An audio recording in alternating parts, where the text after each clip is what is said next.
교재에는 180페이지에 있는 거요. 실비라고 되어 있습니다. 실비. 실비가 뭘까요? 이게. 자, 실비는 활동비 받아내는 겁니다. 활동비. 실비, 활동비. 예. 그래서 중개해주다 보면 손님이 왔을 때 이제 주소 부르라고 해가지고 등기부 같은 거 열람하겠죠. 건축물 대장 같은 거 또 열람하겠죠. 이런 거요. 예. 만약에 뭐 시골에 있는 땅을 팔아달라고 한다. 그러면 가봐야 되겠죠. 교통비 같은 거 들 수 있죠. 이런 게 실비예요. 자, 등기부는 어디 가서 요건 열람할까요? 등기소 그러면 안 되고. 인터넷 등기소라고 따로 있어요? 누가 등기소 갑니까? 인터넷 등기소 가죠. 그죠? 열람하면 얼마 들어갑니까, 열람? 500원 내지 700원. 700원입니다. 발급을 받으면 얼마예요? 1,000원. 1,000원 이렇게 되죠. 요게 실비예요. 요 700원, 1,000원, 요게 실비라고요. 제일 많이 들어가는 실비가 뭔지 아십니까? 교통비입니다. 지하철을 이용했다고 했을 때 왕복하면 한 3,000원 나올 거예요. 근데 해남 땅끝마을 아시죠? 거기에 땅을 팔아달래. 갔다 오면 몇십만 원 들겠죠? 한 20만 원 들면 그게 제일 큰 실비예요. 자, 이런 실비는 매도인하고 매수인이 있을 때는 누구한테 달라고 할까요? 달라고 하지도 않지만은 이론적으로 봤을 때 누구한테 달라고 하는 게 맞아요? 매수인한테요? 매도인이 맞습니다. 근데 상상을 해보세요. 해남 땅끝마을 땅 팔아달라고 해가지고 갔다 왔어. 교통비가 20만 원 들었어. 근데 소개시키려고 막 했는데 갑자기 땅 팔겠다는 사람이 안 판대. 해남까지 갔다 왔는데 20만 원 썼는데 누구한테 받아야 돼요? 매수인이 없잖아요 지금. 팔아달라고 한 사람한테 그 팔아주기 위해서 쓴 비용이니까 물으라고 하는 거예요. 그게 맞다. 매도인요. 그래서 교재 보면 180페이지 보면 네모 3번에 가로 1번 권리관계 등 확인해 두는 비용이라고 써져 있죠. 그래서 중개상물의 권리관계 등 확인해 두는 비용은 개혁공인중개사가 영수증을 첨부해가지고 매도인, 임대인, 그 밖의 권리를 이전하고자 하는 의뢰인에게 청구할 수가 있다. 이렇게 그거 하나 체크하시고. 자, 교육과입니다. 이번에는 182페이지부터. 자, 교육도 시험 문제가 한 문제 나오는데요. 교육의 종류가 4가지가 있습니다. 교육료. 자, 실무교육이 있고요. 실무교육. 교육 중에 또 뭐가 있냐면 직무교육이 있고요. 자, 요새 한참 실무교육 많이 받죠. 그 다음에 뭐가 있냐면 연수교육이라는 게 있어요. 연수교육. 이렇게. 칠판에 설명드리고 그 다음에 교재에 밑줄을 그을까요? 그 다음에 4번째가 사고 예방 교육이라는 게 또 있어요. 사고 예방 교육이요. 이렇게. 4가지 교육. 그런데 크게 나누면 여기 나와 있는 실무교육과 이 직무교육은 처음에 시장에 진입할 때 미리 받는 교육이에요. 시장 들어올 때 받는 교육이에요. 이 2가지는요. 시장에서 일하다가 받는 교육이에요. 2개는. 일하다가 받는 교육. 일하기 전에 시장에 들어올 때 받는 교육. 이렇게. 최근에 많이 받는 교육은 실무교육이죠. 이렇게. 이 실무교육은 누가 받느냐? 등록 신청을 해서 창업할 사람이 받는 겁니다. 등록 신청자가 받는 거 많죠. 요새 이렇게 할 사람이 받는 건데 또 실무교육 받을 사람이 누구냐 그러면 소속 공인중개사로 취직할 사람도 이거 받아야 됩니다. 그러니까 소공으로 취직하려고 해도 이거 받고 실무교육. 창업을 하시려고 해도 이거 받고 이렇게. 근데 요즘 이제 실무교육 받는 거 보면 매년 똑같아요. 바뀌지도 않은 게 창업하시거나 취직할 사람들이 아닌데요. 자격증 따면 옆에 사람이 받으니까 같이 몰려가서 받아요. 자기가 창업하고 일할 것도 아닌데 그래서 일단 바꿔보자 이렇게 되는 거예요. 그걸 노리고 협회나 이런 쪽에서는 빨리 받으시라. 자리 없다. 그죠? 나중에는 못 받는다. 왜 못 받아요? 얼마든지 받을 수 있어요. 사람 수가 적어도 아무리 못 받아도 한 2주 만에 한 번씩은 열려요. 실무교육이. 그러니까 받을 수 있는데 막 요때가 또 협회나 대학교에서는 대목이요 또. 그래가지고 빨리 받으시라. 막 이렇게. 많이 몰려갔어요. 받으시라. 이렇게. 자, 근데 이때 요 창업할 사람 중에 구체적으로 법인일 때는 누가 실무교육 받아야 될까요? 법인일 때는 대표자만 받으면 되겠습니까? 법인일 때는 아니에요. 임원이나 사원이 전원이 다 받는다고요. 이건 공부한 내용이에요. 법인 차릴 때는 누가 실무교육 받아요? 임원, 사원, 전원. 분사무소 차릴 때는 누가 실무교육 받아요? 책임자. 그런 거 했었잖아요. 그런 게 주 내용이에요. 이란 실무교육은요, 교육시간이 28, 32시간이. 보통 보면, 요새 보면 월, 화, 수, 목 이렇게 받아요. 4일 받아요, 가가지고. 그래서 매주 있게 돼요, 매주. 이렇게. 이게 법상은 시도의사가 실시한다고 되어 있는데, 현실적으로는 대학 아니면 협회 쪽에서 받아요. 협회가 이제 이게 지역적으로 몇 군데 이렇게 실무교육 하는 데가 정해져 있어요. 거기 가서 신청해서 받으신다. 요새 한참 많이 받고 있죠. 이것 또한 1월 중순 이후 넘어가면 또 뜸해집니다. 그리고 경기가 좋잖아요. 미어 터집니다, 그때는. 경기 안 좋죠? 그러면 또 어떻게 또 알고 잘 안 받고 그래요. 희한합니다. 자, 이런 실무교육이고요. 요 직무교육은 누가 받느냐? 직무교육은요, 중개보조원으로 취직할 사람이 받는 교육입니다. 이게 직무교육입니다. 근데 직무교육은요, 요게요, 중개보조원 될 사람이 받는 교육인데, 요게 교육시간이 짧아요. 3시간에서 4시간이죠. 옛날에는 이런 직무교육은 보통 구청, 강당, 구민회관 이런 데 불러 모아놓고 했어요. 그래서 모아놓고 하는데 3시간 교육을 시켰거든요.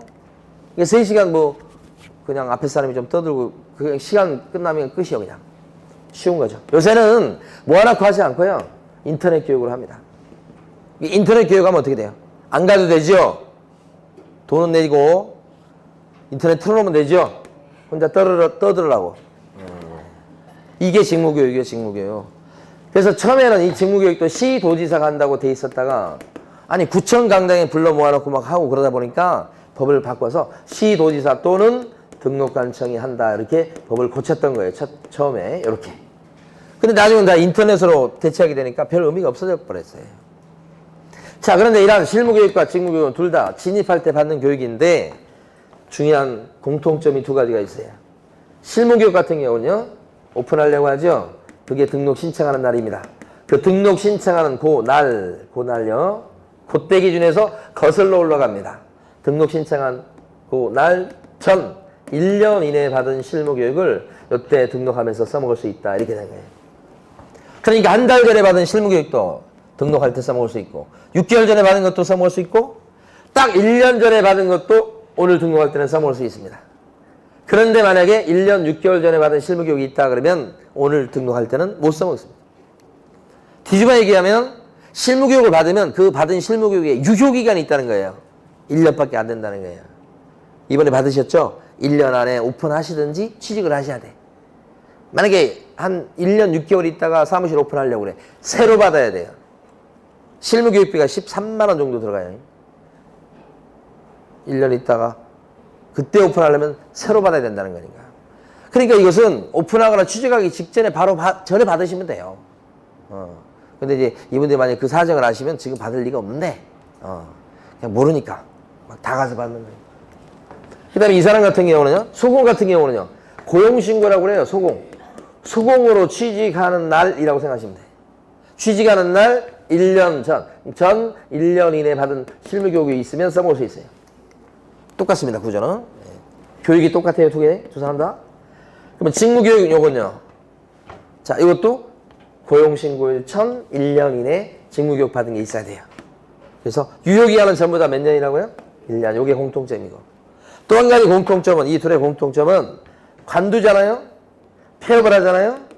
아니면 잘리잖아요? 이렇게 되면 그때부터 1년이 안 돼서 1년 이내 다시 차리거나 1년 이내 다시 취직을 하거나 고용신고. 그럴 때는 이때는 실무교육을 면제받는 거예요. 직무교육을 어떻게 면제받는 거예요. 이게 공통점이야. 1년이 안 됐을 때는 면제예요. 소공으로 일하다가 잘렸어요. 그리고 나서 자기 사무실 오픈한다고요? 1년이 안 돼서 오픈해요. 면제입니다. 하여간 1년 안 됐으면 전부 다 뭐예요? 면제. 요 2가지가 이 2가지 교육의 공통점이에요. 자, 그러면 개공이 됐어요. 소공을 일하고 있어요. 그런데 일하다가 보면 막 제도가 바뀌고 법이 바뀌고 그러죠. 그래서 연수교육을 받으라고 하는 거예요. 이 연수교육은 재교육이에요, 재교육. 그럼 누가 받느냐? 개업 공인중개사로 일하고 있는 사람, 수공으로 일하고 있는 사람이 받는 거예요. 중개보조로 일하고 있는 사람은요, 연수교육 대상자가 되지 않아요. 이 사람은요, 받고 끝이에요, 그냥. 뭐 친절교육 이런 거나 받을 거예요. 제 세 시간에 무슨 교육을 해요? 응? 자, 그래서 개공, 소공 이런 거. 이 사람이 대상자가 되는데 이게 2년마다 받게 돼 있어요. 2년. 그러면 연수교육 받고요. 한 번 받고 끝나는 게 아니에요. 2년이 또 흘러가면 그때는요. 연수교육 또 받아야 돼요. 연수교육. 그래서 연수교육 받으신 분들 얘기를 들어보면 맨날 연수교육만 받는 것 같아요. 2년이 그렇게 빨리 지나간다고. 1년은 어떻게 지나가겠어요? 더 빨리 지나가겠죠? 혹시 재수하시는 분들 1년 어떻게 지날까 막 깝깝할 때가 있을까요? 금방 지나갑니다. 금방 또 겨울 됩니다. 또. 예? 금방 지나가요. 2년도 금방 지나가는데. 근데 이제 이때는 일하다가 받는 교육이 되기 때문에 연수교육 받는 걸 놓칠 수 있죠. 그래서 연수교육 받으라고 2년이 되기 2개월 전까지, 요때까지 통지해 줍니다. 이번에 연수교육 받으셔야 돼. 이렇게. 왜냐하면 연수교육 안 받고 넘어가면요. 500만 원 이하의 과태료의 제재를 받게 돼요. 그래서 친절하게 사전 통지를 해줍니다. 받으시라고. 이렇게. 이때도 해주겠죠? 2년이 되기 뭐요? 2개월 전까지 사전 통지. 이렇게. 이게 연수교육이에요. 그럼 사고 예방 교육은 뭔가? 이것은요. 의무적으로 받는 교육이 아닙니다. 요 세 가지는요. 실무교육이나 직무교육이나 연수교육은 의무적으로 받는다고 생각하시면 돼요. 취직하거나 오픈할 사람은 무조건 받아야 되는 거잖아요. 협회나 대학 입장에서 봤을 때는 이게 돈벌이 하는 겁니다. 사실은. 뭐 교육시켜가지고 달라질 건 별로 없어요. 이걸 통해서 돈을 벌려고 하는 거예요. 여기도 의무적으로 받는 겁니다. 예? 이것도 교육비가 뭐 5만 원, 8만 원 그래요. 이거 13만 원 이거. 이건 더 싸겠죠.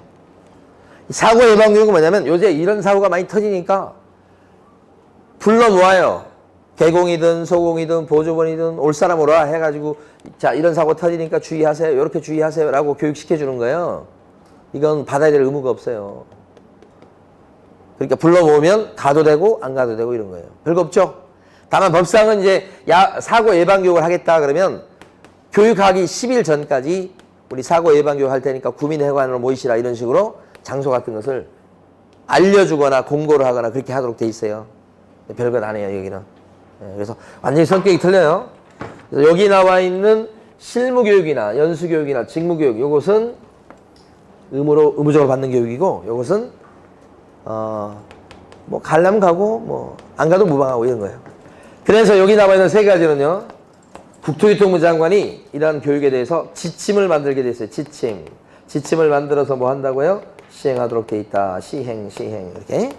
자, 요 내용을 교재에서 정리해 봅니다. 183페이지 가보시면 제일 먼저 나와 있는 게 실무교육입니다. 시식권자는 시도지사 맞죠? 그 다음에 대상자는 누구냐? 반가로 2번에 동그라미 1번. 대상자는 등록 신청자 및 책임자라고 써놨어요. 근데 첫 줄 보시면 법인의 경우에는 누가 실무교육을 받아야 된다고요? 사원, 임원, 전원이. 분사무소는요, 둘째 줄 누가 받는다고요? 책임자가. 이때는 실무교육은요, 아무 때나 받으면 다 되는 게 아니고 등록 신청일 전 1년 이내죠. 둘째 줄 끝에 셋째 줄 앞부분. 최근 1년 이내 받은 것만 써먹을 수 있다는 뜻이죠. 시도에서 실시하는 실무교육을 받아야 되겠다 그랬죠. 근데 그 실무교육 가로 열고 실무수습을 포함한다 이렇게 돼 있어요. 법조문이. 이게 뭔가 실무수습은 과거에 보면 자격증 따신 분들이 말이에요. 바로 오픈하는 것은 좀 무리가 있지 않냐 해가지고 이 제도를 만든 거예요. 그래서 중개 사무실에 가가지고 3개월이면 3개월 이렇게 일을 배워보고 그 다음에 오픈할 수 있도록 그렇게 하는 제도입니다. 제도의 취지는 좋은 거죠. 변호사 같은 경우에도 보면 사실은 연수원 가면 2년 교육을 받습니다. 2년을 다니고 학교 다니듯이 법무사 같은 경우도 한참 동안 교육을 받을 거예요. 자격증 따더라도. 근데 중개사는 그게 없다 이겁니다. 그래서 수습을 포함시킨 거예요. 근데 사실은 안에 속뜻은 뭐냐? 자격증 딴 사람이 너무 많은 거야. 그러니까 실무 수습 이런 걸 거치지 않고 그냥 막바로 오픈할 수 있도록 하니까 이게 시장에서 부동산 사무실이 넘쳐나는 거니까 그걸 조금 막아보는 차원에서 실무 수습을 이걸 얘기한 거야. 그래가지고 이제 실무 수습을 우리 저 조문에다 넣어놨는데 막상 실무 수습을 갖다가 이 강의실에서는 못할 거 아니야. 어디서 해야 돼? 일반 부동산 사무실 가서 해야 돼. 그러면 일반 부동산 사무실의 사장님은 실무교육 수습을 받으러 왔다 그러면 만약에 그럼 어떻게 해요? 막 좋아라 그럴까요? 귀찮아하죠. 정상적으로 잘 일을 해주는 것도 아니고 일 가르쳐주는 거잖아요. 그리고 자기 일 하는데 자꾸 걸거치기만 하잖아요. 그러니까 싫어한다고. 그러니까 이게 제도가 만들겠다고 해놓고는 만들지는 못하고 있어요. 만들기 힘들 거예요, 영원히. 속뜻이 어디가 있다고요? 사무실이 너무 많다. 거기서 시작한 거야, 이게. 네. 그래서 이제 그 대책 중에 하나 이게 나온 거고, 그 다음에 앞으로는 시험, 그 난이도랄까 이런 것들은 이제 조정을 할 거예요. 그래서, 작년 시험이 어려웠죠. 그러니까 올해 시험이. 내년 시험도 올해보다 쉽진 않을 거예요. 그 이후의 시험은요. 또 쉽지 않을 거예요. 그러니까 시간이 가면 갈수록 중개자격증 따기 어려워지는 거, 이 현실이라고요. 현실. 그걸 받아들이셔야 돼. 그래서 공부하셔가지고 막 필이 감이 막 올랐을 때 빨리 따버리셔야 돼. 그리고 잊어먹어야 돼. 이게 참 이게 시험이라고 하는 게 보면 주변에서 합격한 분들 쭉 보면 시험에 운이 있어요, 분명히. 운이 전부가 아닌데 어떤 분은 실력이 되신 분인데 떨어지신 분이 있어. 분명히 있어요. 반대도 있겠죠. 그러나 운만 가지고 합격하는 사람은 없습니다. 어느 정도 실력이 받쳐줘야 되는 거예요. 그래서 저 사람은 꼭 될 사람인데 안 됐다. 그런 사람들이 꼭 나오거든요. 참으셔야 돼요. 좀 1년 동안은 공부하시는 것도 공부하시는 거지만 그 분노를 억누르셔야 돼요. 몸에 좀 사리가 생겨야 돼. 참고 또 참고 이렇게. 매년 그런 분들 봐요. 네, 그러니까 1년 동안 공부하는 게 아니라 1년 동안 참는 거예요. 연습하는 거예요. 그게 참 쉽지 않죠. 네? 자, 근데 보통 이제 1년 지나고 나면 또 그런 분들은 다 실력이 있으니까요. 합격에 나가시더라고요. 자, 그 다음에요. 밑에 보시면, 어디 보시냐면, 다만, 이렇게 나와 있는 부분이 있죠. 그 첫 번째 파란 박스요. 고용관계가 종료신고된 후 1년 내 고용신고를 다시 하려는 자, 면제, 이 말이에요. 2번, 개업공인인사가 폐업했다가 다시 1년이 안 돼서 소공으로 고용신고하려는 자, 면제, 실무교육 면제, 이런 뜻이에요, 지금. 그래서 그 글귀를 한번 읽어보시면서, 요거 얘기하는 겁니다. 관뒀다가 다시 차리거나 오픈하거나 또는 취직하려고 했을 때 1년 안 됐으면 면제. 그죠? 그 다음에 반가로 3번 가보시면 교육 내용에서는요. 1번 보시면 개업 공인중개사 및 소속 공인중개사의 직무 수행에 필요한 법률 지식. 여기가 핵심. 직무 수행에 필요한 법률 지식을 가르쳐 주겠다. 이게 뭐예요? 실무교육이에요. 그리고 2번 교육시간은 28, 32시간이야. 이렇게 되고요. 자, 가로 2번 직무교육 나옵니다. 직무교육. 직무교육의 실시권자는 누굽니까? 시도지사로 끝나지 않고 또는 누구요? 등록관청. 대상자는 누굽니까? 중개보조원. 이렇게 되죠. 그 다음에 다음 페이지 가시면 반가로 3번에 박스 보시면 직무교육 시간 나오죠. 3시간 이상, 4시간 이하 이렇게 교육시간 기억하시고. 이번에 연수교육입니다. 연수교육의 실시권자도 누구요? 시도지사. 대상자는 누굽니까? 대상자. 개공이나 소공요. 중개보조는 연수교육 대상자에 빠진다는 거 언제나 주의하시고요. 중개보조는 없어요. 연수교육 대상자에. 자, 그랬을 때 동그라미 1번, 2번 보면 동그라미 1번. 실무교육을 받은 개공은, 그 다음에 소공은 받고 나서 2년마다 시도지사가 실시하는 연수교육을 받아야 된다. 의무적으로. 안 받게 되면 그때는 과태료라고 그랬어요. 동그라미 2번. 시도지사는 연수교육을 실시하는 경우에 실무교육 또는 연수교육을 받고 나서 2년이 되기 2개월 전까지 연수교육의 일시며 장소 내용을 갖다가 대상자한테 통지하고 알려줘야 되겠다. 2년이 되기 2개월 전까지. 이 부분이 중요하고 시험에 잘 나오고. 밑에 파란 박스 보시면 연수교육의 내용은요. 부동산 1번입니다. 1번. 반가로 3번에 박스 안에 1번요. 부동산 중개 관련 법이나 제도의 뭐요? 변경사항이야. 바뀐 걸 가르쳐 주겠다는 게 연수교육입니다. 아까 실무교육의 내용은 뭐였어요? 실무교육은 직무 수행에 필요한 뭐예요? 법률 지식. 그죠? 그 두 개를 잘 구별하시고. 자, 가로 4번. 교육의 지침이라고 나와 있죠? 교육의 지침은 누가 세운다고요? 국장이요.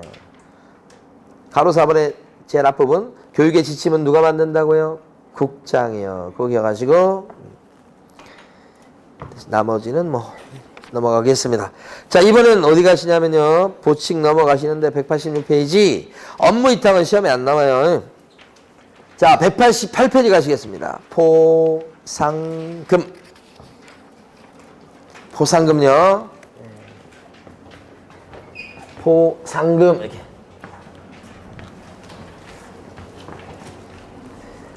자, 지금 중개사법에서 제일 싫어하는 사람이 누굽니까? 법에서 단속을 해보려고 하고 중개사법에서 제일 무겁게 처벌하는 사람 누구? 무등록 중개업자잖아요. 무등록 중개업자를 제일 싫어해요, 법에서는.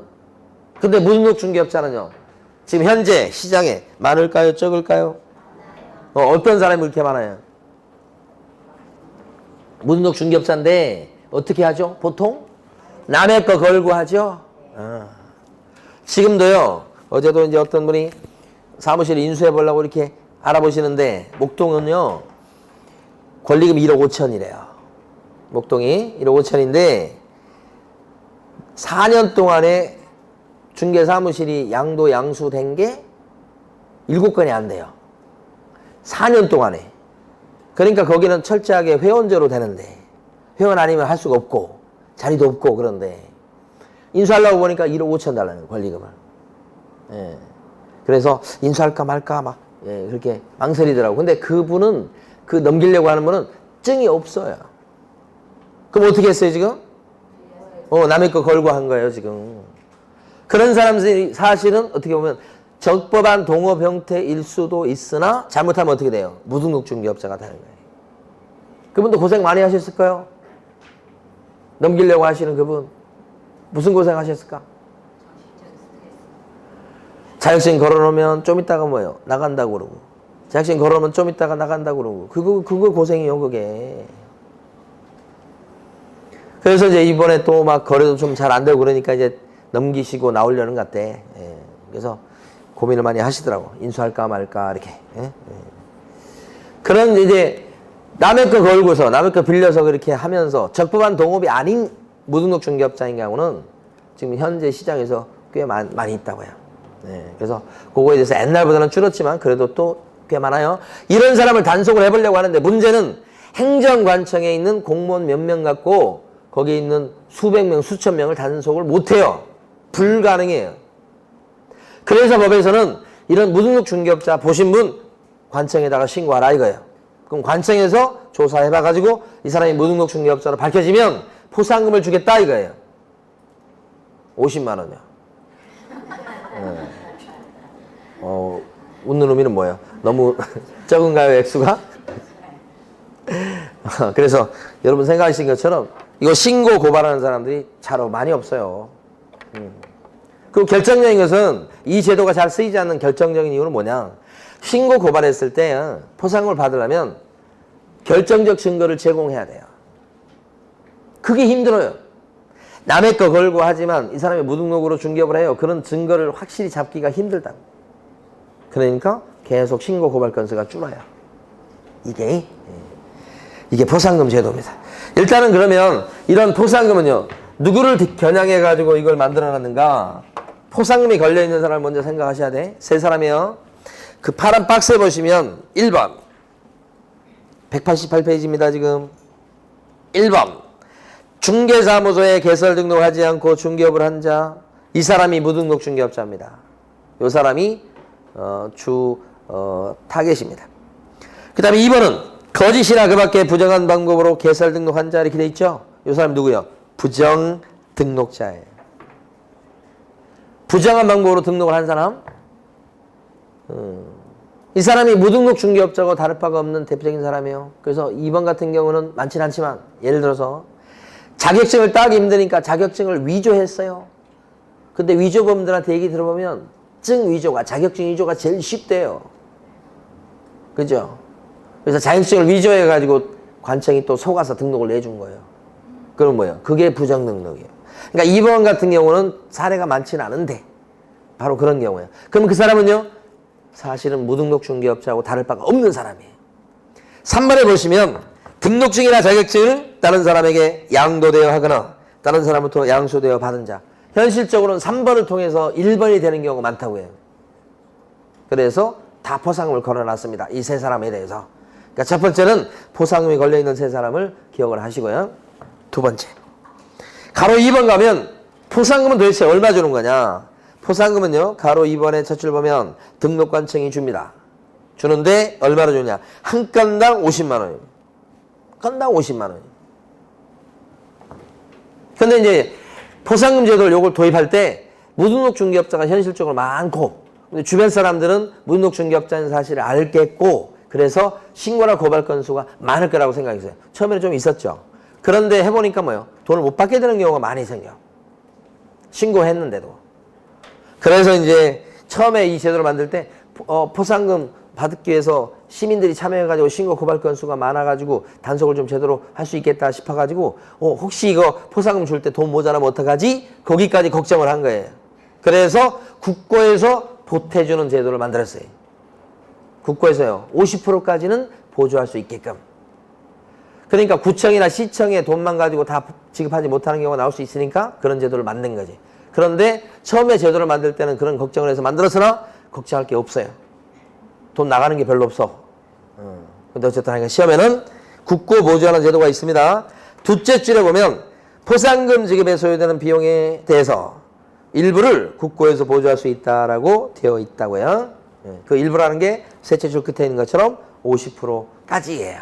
100분의 50 이내라고 되어 있는 거 있죠?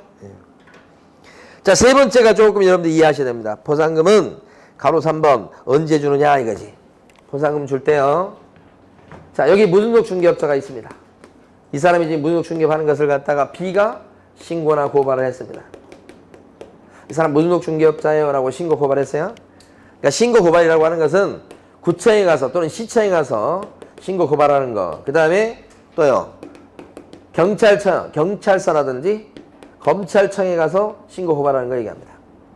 그래서 등록관청이나 또는 어디 가서 신고 고발한다고요? 수사기관. 경찰서, 검찰청 이런 데 가서 신고 고발하죠? 그러면 뭘 하겠느냐? 자, 등록관청에 신고했어요. 그러면 등록관청에서는 자기가 조사하고 그러진 않아요. 수사기관에 넘깁니다. 여기서 수사기관은 어디예요? 경찰이나 검찰을 얘기합니다. 경찰 또는 검찰. 여기다가 등록관청에서는 요리 넘기고요. 수사기관이 만약에 신고 고발을 받으면 자기가 직접 수사 들어갑니다. 이렇게. 수사해가지고 죄가 있다 싶으면 어떻게 하냐. 그죠? 경찰이나 검찰에서는 특히 검찰에서는 죄가 있다 이렇게 인정이 되면 이때는 어떻게 해요? 재판 넘깁니다. 수사해가지고 그 재판 넘기는 걸 뭐라고 그래요? 공소제기라고 그래요. 공소제기 줄여서 뭐라고 그래요? 기소. 공소제기 기소라고 해요.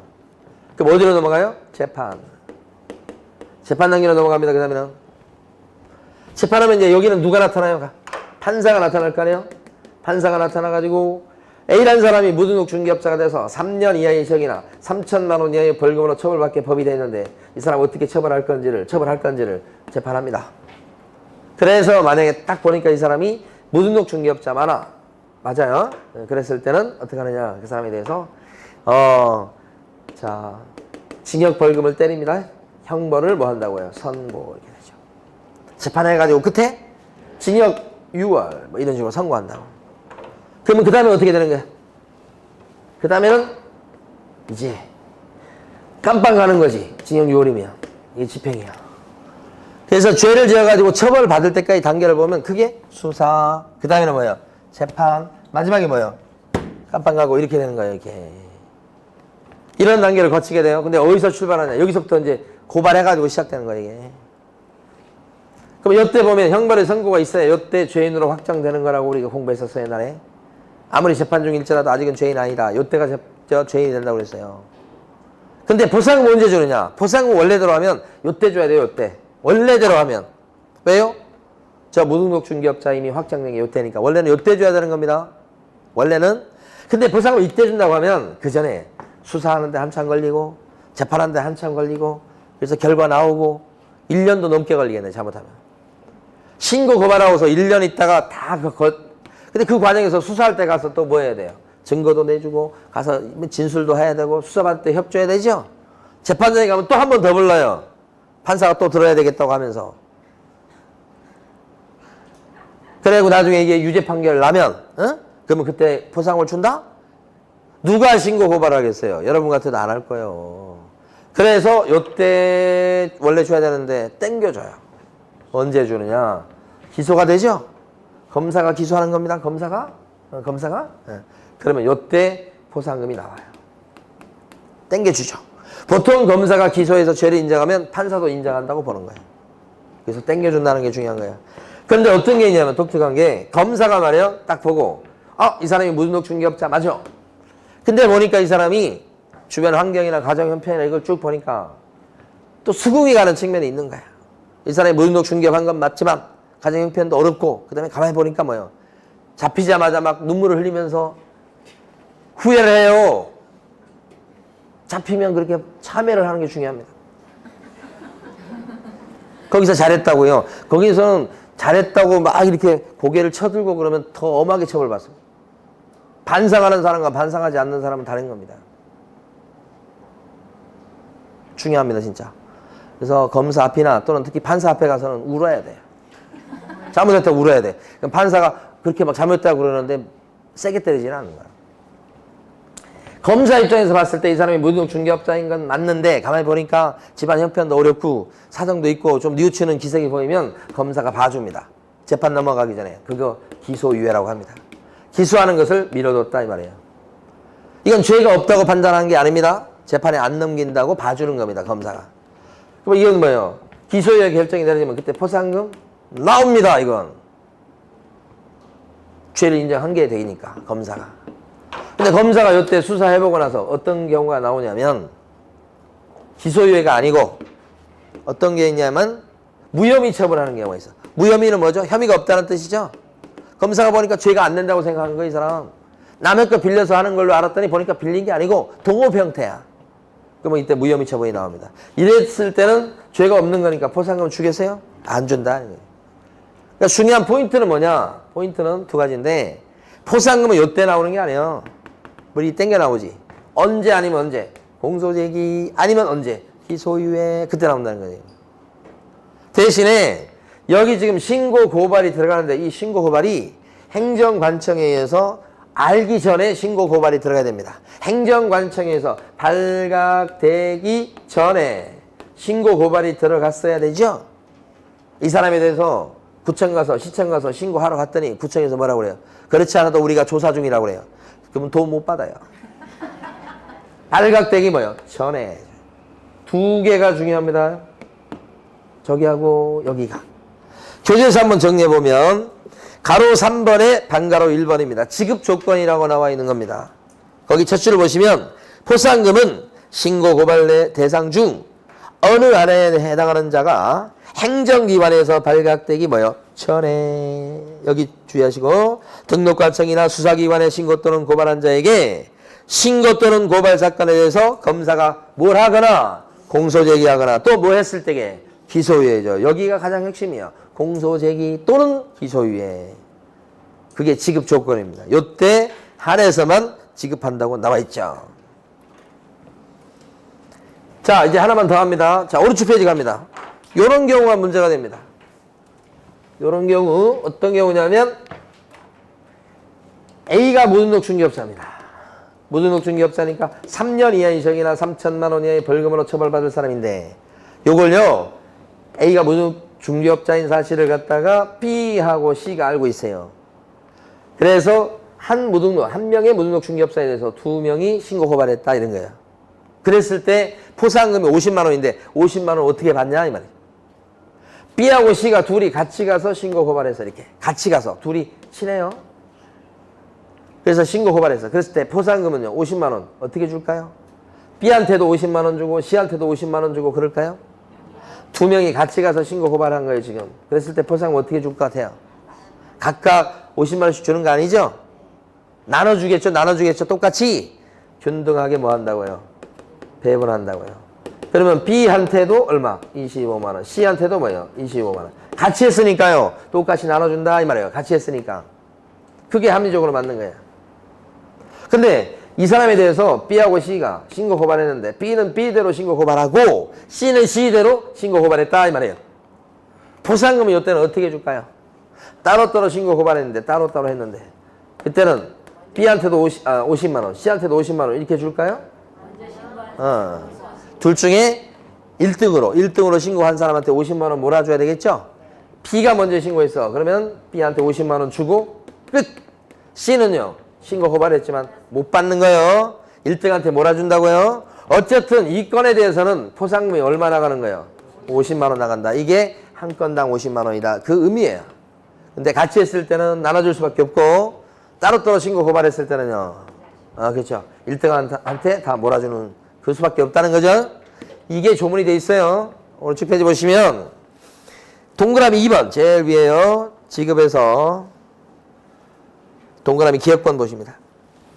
공동신고라고 되어 있는 게 위에 겁니다. 등록관청은 하나의 사건에 대해서 2명 이상이 공동으로 신고 또는 고발한 경우에 포상금을 어떻게 주죠? 균등하게 배분해서 지급합니다. 다만 포상금을 지급받을 자가 배분 방법에 관해서 미리 합의해서 포상금 지급 신청을 했을 때는 그 합의된 방법에 따라서 지급합니다. 자, 무슨 얘기냐면 2명이 같이 신고 고발했을 때는 원래 25만 원씩 주는 거죠.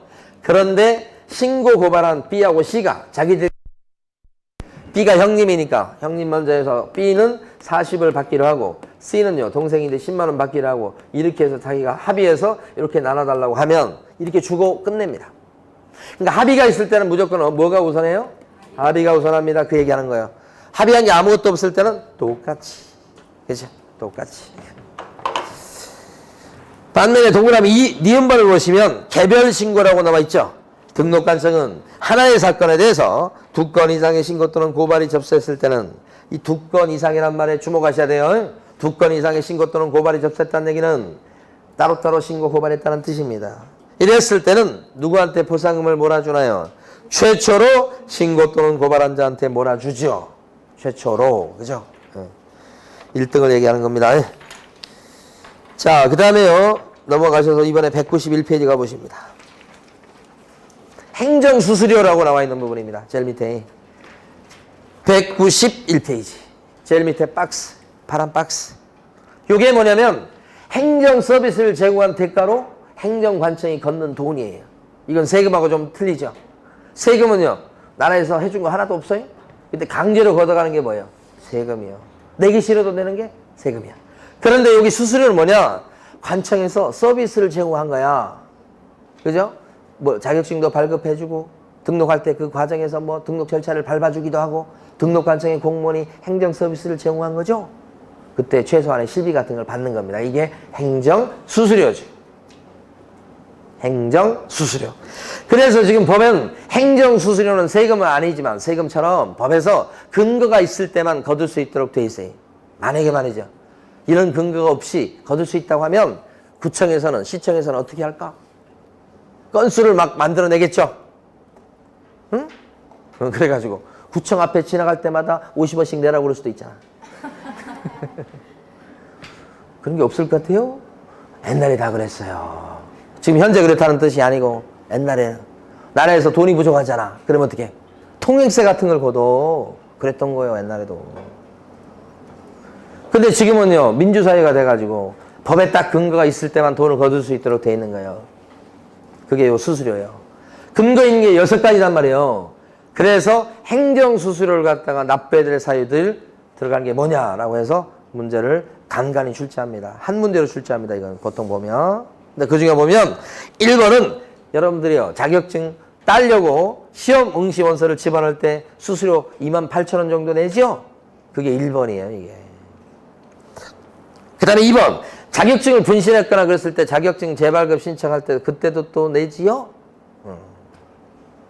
근데요. 최근에 보면 자격증 따신 분들이요. 직접 도청이나 시청 가서 찾아오질 않고 택배로 저 자격증 보내달라고 신청하는 제도가 있습니다. 그래서 보니까 최근에 보니까 신청을 해가지고 받으시더라고. 착불로 와. 이게.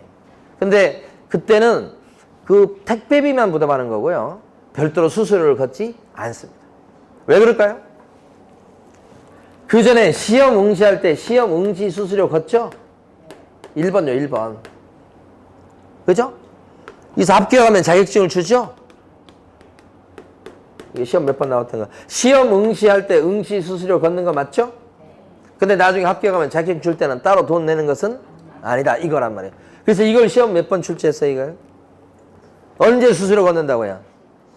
시험 볼 때. 응시원서 접수시킬 때 수수료 내고 막상 합격하면요. 이미 받았기 때문에 이거 28,000원이나 받는 거예요. 다른 거보다 이 액수가 좀 어떻게 보면 크다고 볼 수 있어요. 그러니까 자격증 줄 때는 따로 택배비 말고는 낼 돈은 없다. 그 다음에 3번은 등록 신청할 때도 수수료 들어갑니다. 이것도 한 몇만 원 들어갈 거예요. 그 다음에 4번 보면 등록증 재발급 받을 때도 수수료 들어가죠. 이렇게. 5번은 분사무소 차릴 때도 수수료 들어가. 5번, 6번 묶으시고 6번은 신고필증을 재발급 받을 때도 수수료 들어간다고. 그래서 6가지요. 그럼 관청에서 내라는 돈 내면 되죠. 자, 이제요. 협회로 갑니다. 193페이지. 협회가 시험 문제가 한 문제에서 두 문제. 근데 조문이 엄청 많아요. 협회가. 그래서 공부할 내용이 좀 있는데 자, 협회에 대해서 보도록 하겠습니다. 협회에 대해서는 194페이지 가시고 협회가 지금 여러분 여기서 좀 가까운 데 있죠? 철산교 지나서 쭉 봉천동 쪽으로 가면 봉천역 거기에 있어요. 몇 번 출근지는 다 잊어먹었네 또. 봉천역에 있어요. 봉천. 지금 봉천역이라고 하는지 모르겠네. 동이 좀 바뀌었던데. 거기에 협회가 있는데 그게 협회가 사실은 두 군데가 있는데 한쪽은 유명무실이에요. 네, 그래서 흔히 얘기하는 항공이라고 하는데 한국공인중개사협회 여기가요. 제1단체예요. 2단체가 너무 적어서 잘 보이지도 않아요. 네, 그래서 여기 협회 여기가 뭐 거의 뭐 1단체가 여기가 협회가 여기밖에 없을 정도로 그렇게 느낄 정도에. 옛날에 협회가 두 군데 있었어요. 그때 옛날에 협회 두 군데 있었을 때는 대공이라고 있었다고. 대한 막 태극기 그래요. 대한 공인중개사 협회 이렇게 했는데 옛날엔 두 단체가 있었죠. 근데 그때도 힘은 여기가 한 7 정도 되면 대공이 한 3 정도 됐었어요. 그런데도 여기가 망했어요. 왜 그래요? 돈이 없어갖고. 돈이 중요한 겁니다. 돈이. 여기는 재산이 많아. 여기는 새로 생겨갖고 그게 좀 재정이 좀 넉넉지 못해. 결국 흡수되더라고요. 그리고 나서 이제 또 뭐예요? 또 조그만 데가 하나 더 생겼어요. 오래 가기 힘들 거예요. 미미하니까 활동 자체가. 자, 거기 보면 가로 1번의 첫 줄.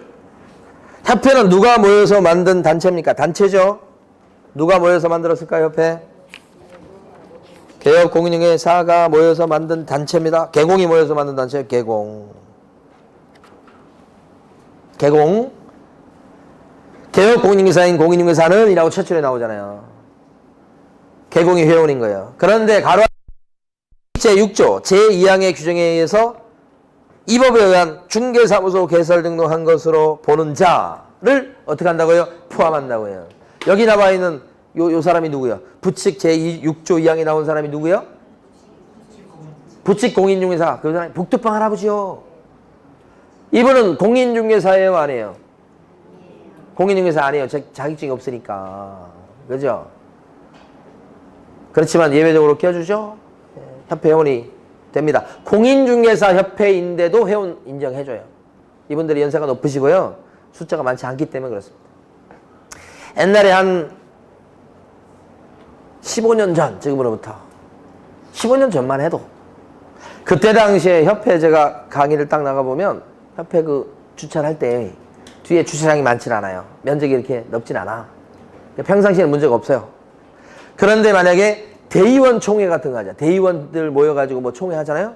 그러면 제가 주차를 못해요, 거기다가. 왜요? 대의원들 주차해야 돼.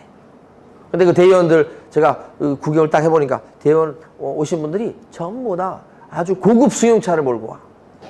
머리가 허여가지고. 그래서 거기다 딱 주차해. 기사들 다 딸려가지고 오고 막 그래. 그분들이 누구예요? 부칙계공이에요.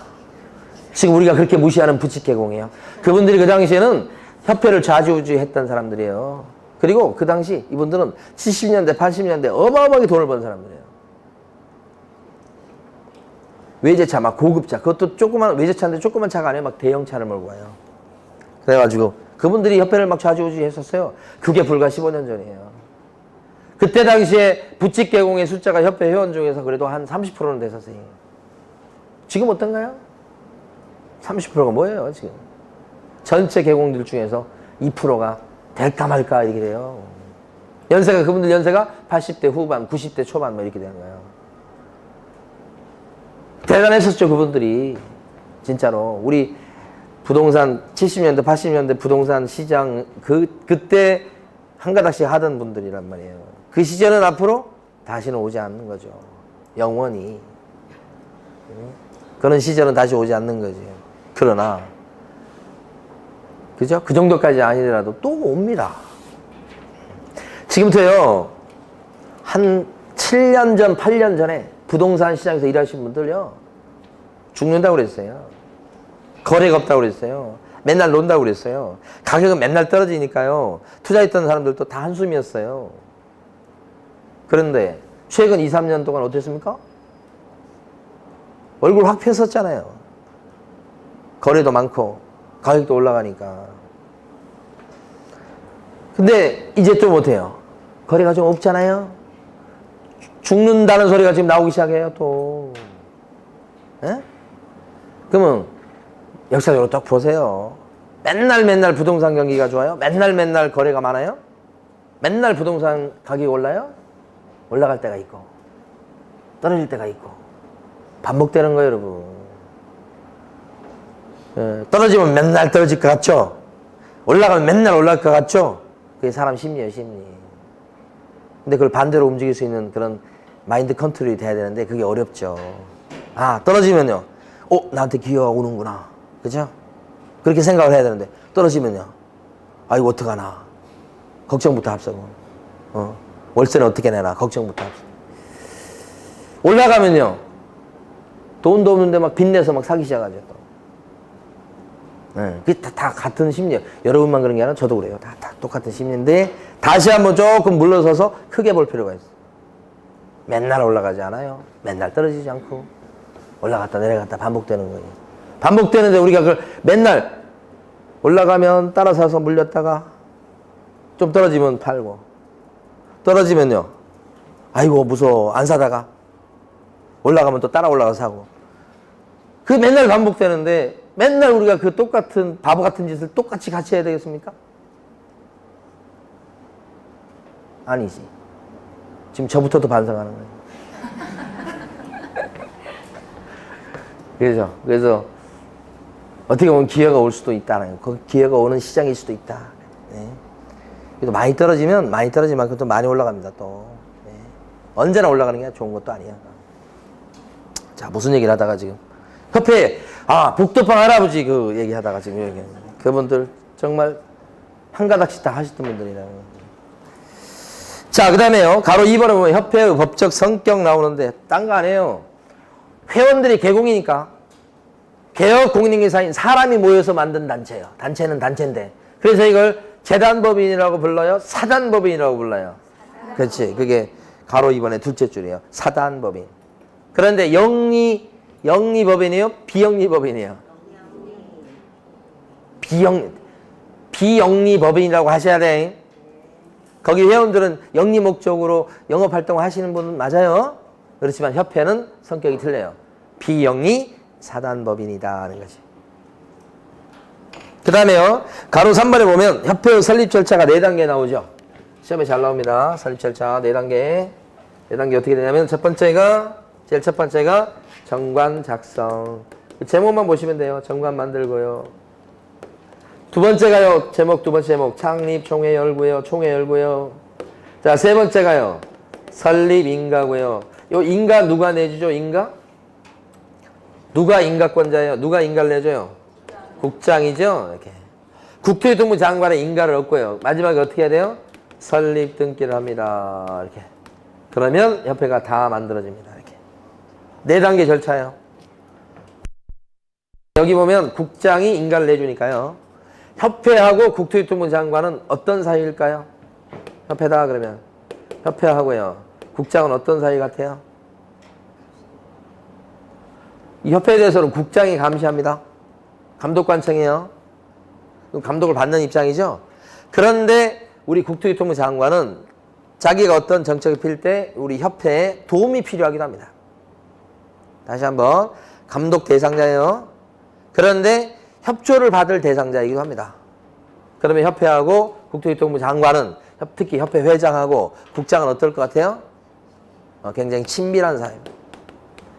국토교통부 장관이 새로 임명돼서 장관이 나오죠? 그러면 제일 먼저 협회 회장이 누구 방문하겠어요? 국토교통부 장관 방문해서 악수하고 사진 찍어서 자기 집무실에 걸어 놓습니다. 친밀도를 표시해야 됩니다. 또 국장이 바뀌면 그렇게 하는 거예요. 그리고 국토교통부 장관은 이제 연말입니다. 그러면 유관 단체장들을 쭉 모아가지고 뭐예요? 내년에도 잘 부탁드린다고 식사합니다. 응? 뭘로 식사하는지 모르는데 하여간 불러 모아놓고. 그러면 그 관련 단체장들이 쭉 가잖아요. 그 사람들이 모으는 단체장이 또 있을 거 아니에요? 국장 입장에서 봤을 때는. 예. 그러니까 둘이 사이가 나쁠 수가 없어요. 이심전심이요. 예. 그래서 줄 건 주고 받을 건 받고 이런 관계 있단 말이에요. 예? 예. 자, 그 다음에요. 오른쪽 가시면 협회 조직. 협회 조직 보면 협회가요. 조직 보면 자, 제일 위에가 뭐가 있겠어요? 본부가 있겠죠, 본부. 그죠? 그 다음에는 그 밑에가 뭐가 있어요? 지부가 있어요, 지부. 그 다음에 뭐가 있어요? 지회가 있어요. 그 다음에 현실적으로 보면 분회도 있어요. 동별로. 이 주된 사무소가 아까 같은 경우는, 봉천동에 있는 거 얘기하는 거예요. 본부. 그 다음에 요거 지부는, 여기 같은 경우는 경기도 지부 이렇게 되지. 경기도 지부. 그러니까 지부는 시도 관내에 설치하는 게 지부요. 경기도 지부. 지회는요. 여기는 광명시 지회. 그러니까 여러분 광명 사시면 언제나 요거 하실 때는 경기도 지부, 광명시 지회 이런 식으로. 그렇게 기억을 해주셔야 돼. 2개를 잘 구별하셔야 돼요. 2개를. 그 다음에 이제 한이동 그러면 한이동 분회 이렇게 되는 거예요. 동별로. 근데 요 동별로 하는 이 분회는 법에 나와 있는 조직은 아니에요. 시험에 보실 때는 잊어먹으셔도 괜찮고, 요 주된 사무소, 지부시회, 요게 조직이에요. 근데 여기서 중요한 포인트는 요 주된 사무소는 어디에 두느냐, 그죠? 지금 현재는 서울에 있지만요, 법상은요, 장소의 제한이 없어요. 아무 데나 둘 수 있어요. 그러니까 주된 사무소 본부가 부산에 있어도 괜찮은 거예요, 법상으로는. 대전에 있어도 괜찮고요. 예. 그래서 주된 사무소는 아무 데나 둘 수 있다는 거, 요거 좀 기억하시고. 지부는 시도에, 지회는 시군구라고 합니다, 이걸. 시군구. 광명시는 여기서 어디에 들어가요? 요 조그만 시에 들어갑니다. 이건 큰 시입니다, 이거. 혼동하시면 안 돼요. 여기 조그만 시에 들어갑니다. 그래서 이제 오른쪽 페이지 제일 위로 가보시면 지부 및 지회의 설치 임의성이라고 되는데 읽어보시면 돼요. 자, 읽어볼게요. 협회는 정관으로 정하는 바에 따라서 시도에다가 뭘 설치해요? 지부를. 시군구에다가 뭘 설치해요? 지회를 둘 수도 있다. 그런 얘기예요. 근데 여기서 주된 사무소는 어디에 두어라가 있어요, 없어요? 없어요. 그러니까 주된 사무소 그러면 아무데나 이렇게 얘기하셔야 되고. 그 다음에 밑에 보시면 네모 3번. 협회는 총회에서 이렇게 저렇게 결의를 하면 그 결의 내용을 지체 없이 누구한테 보고해야 될까요? 국장한테 보고해야 되겠죠. 국장이 맨날 나옵니다. 자, 그 다음에 협회 업무입니다. 협회 업무를 나눌 때 반가로 1번 고유 업무가 있고, 고유 업무는 뭐예요? 원래부터 협회 업무로 되어 있는 거예요. 법에 써져 있는 거라고요. 반면에 밑에 있는 수탁 업무는 뭐예요? 수탁 업무는 원래는 협회 업무가 아닌데 협회가 또 맡아서 하는 업무를 얘기하죠. 그걸 뭐라고 그래요? 수탁 업무다. 그래서 여기서는 수탁 업무를 먼저 보셔야 돼요, 여러분. 수탁 업무에 보시면 실무교육, 직무교육, 연수교육 뭐 이런 거 나오죠. 이 교육은 원래 시도지사 또는 등록관청이 하는 것들이잖아요. 그런데 이걸 누가 맡아서 한다고요? 협회가. 근데 사실 이런 교육을 협회에만 맡기고 있지 않습니다. 시도지사는 대학에도 맡깁니다. 그래서 대학에 가서 받으신 분도 계시고 협회에서 받으신 분도 계시고 그래요. 그런데 옛날에는 협회에서만 했었어요. 그러니까 협회 교육이 어떻겠냐. 정말 들을 게 없는 교육이었어요. 그런데 뭐 그거 갔다 오신 분 옛날 반응은 중개사 공부할 때 다 들었던 내용이에요. 그게 대부분이에요. 그리고 거기 강의하신 분들은 전문적으로 강의하신 분들이 아니에요. 그러니까 거기 갔다 오셔서 실망을 많이 하셔. 근데 이제 대학교에다가 맡기기 시작하니까, 그죠? 대학하고 경쟁을 하잖아요. 그러니까 강의하신 분 질이 올라간 거야. 그리고 강의 내용도 신경을 많이 쓰고. 자기한테 받도록 만들려면. 그래서 요새는 옛날에 비해서 이 강의가 굉장히 좋다는 얘기를 많이 들어요. 그러니까 여러분도 자격증 꼭 따셔서 실무교육. 근데 대학이 좀 더 좋대. 예. 협회 쪽은 좀 배가 불렀어요. 예, 그래서 맨날 하던 사람 똑같이 하고 막 이렇게 하니까 좀 발전이 좀 없어, 사실은. 근데 대학은 어때요? 이제 처음 시작하잖아. 그러니까 막 좋게 해가지고 소문내게 만들어야 되잖아요. 응? 예, 그렇더라고. 자, 그 다음에요. 그래서 여기 수탁 업무를 받고 위에 보시면 고유 업무가 있죠. 위에 박스 고유 업무 보시면 그 중에서 되지만 여러분들이 좀 관심을 가질 것은 5번 부동산 정보 제공 요구하고요. 그 다음에 6번 공제사업 하고요. 이렇게 두 가지. 부동산 정보 제공은 자 옆에다 적어놓으세요. 협회가 운영하는 정보망이 있다고 그랬어요. 그게 뭐예요? 한방이라는 사이트죠. 그게 거래 정보망이에요. 협회가 정보망 한방 사이트를 운영할 수 있는 법적 근거가 5번이라고요. 그 다음에 6번 공제사업이라고 합니다. 이런 공제사업은 영리사업이게요? 비영리사업이게요? 비영리사업이라는 거 꼭 기억하시고. 여기 나와 있는 고유 업무 중에서 제일 중요한 사업이 뭐예요? 공제사업이에요. 왜요? 이게 제일 돈이 많이 들어와요, 여기서. 그래서 협회의 역점 사업은 공제사업입니다. 그리고 공제팀이 제일 인원이 많습니다, 협회도. 이게 6번입니다, 6번. 그쵸? 가끔씩 보면, 자, 그 수험생분들 중에 주부님들 오셔서 공부하시는 경우가 있어. 그 주부님들 있잖아요. 고유 업무가 뭐예요? 고유 업무. 주부님들이 수탁 업무가 뭐예요? 이렇게. 이게 시험 공부요. 남편이 자격증 따오라잖아. 남편은 난 공부 못하겠고 가서 따와 이렇게 하잖아요. 수탁 업무야. 고유 업무 있죠? 애들 키우고 집안일하고 그죠? 근데 아시다 보면 어떻게 돼요? 고유 업무를 못 하시게 돼. 점점. 그죠? 공부에 열중하다 보면 나중에 여기 올인하게 돼요. 그런데 공부하시는 분들 그래서 만약에 이런 그 두 가지 업무를 같이 하지 않고 그냥 공부만 한다. 젊은 친구들 있잖아요. 행복하고 자기한테 굉장히 유리한 걸 생각을 하셔야 돼. 근데 잘 생각 못 하시지. 근데 그 합격하신 분들 여성분들 막 울고 막 그러거든요. 뭐 때문에 그래요? 공부할 때 막 어려운 거 이것도 있지만 요거.